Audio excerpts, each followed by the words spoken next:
শেখ হাসিনা গেছি, শেখ হাসিনার চেয়ে দ্বিগুণ খারাপ, তিনগুণ খারাপ আসছে। এই যে ছেলেটি প্রধানমন্ত্রী, আমি কিন্তু ওকে নিয়ে খুব অসহায় বোধ করি।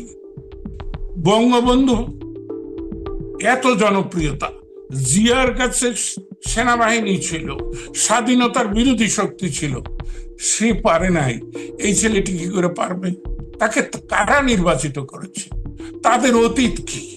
তাদের কার্যকলাপ কি? তারা কি করছে? আপনি আমাকে টেনে নিচ্ছেন, আমি বলতে বাধ্য হচ্ছি যে আমাদের প্রতিবেশীরা শেখ হাসিনার দুঃশাসন চায়নি, তাই তারা আর শেষ পর্যন্ত সাহায্যের হাত সম্প্রসারিত করেনি। তবে তার জীবন বাঁচাতে চেয়েছে, কারণ শেখ হাসিনা নিহত হলে বাংলাদেশে গৃহযুদ্ধ শুরু হয়ে যেত।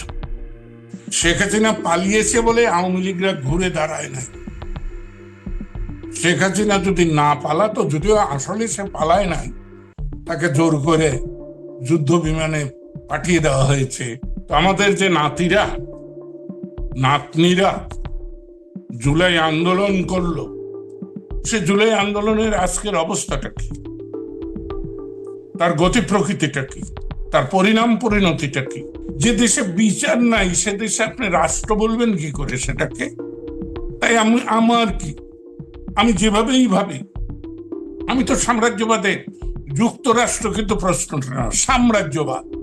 আমরা যেমন পাকিস্তানের অধীনে ছিলাম বলে তার বিরুদ্ধে যুদ্ধ করতে পারছি, এখন তো কারোর বিরুদ্ধে যুদ্ধ করতে পারছি না,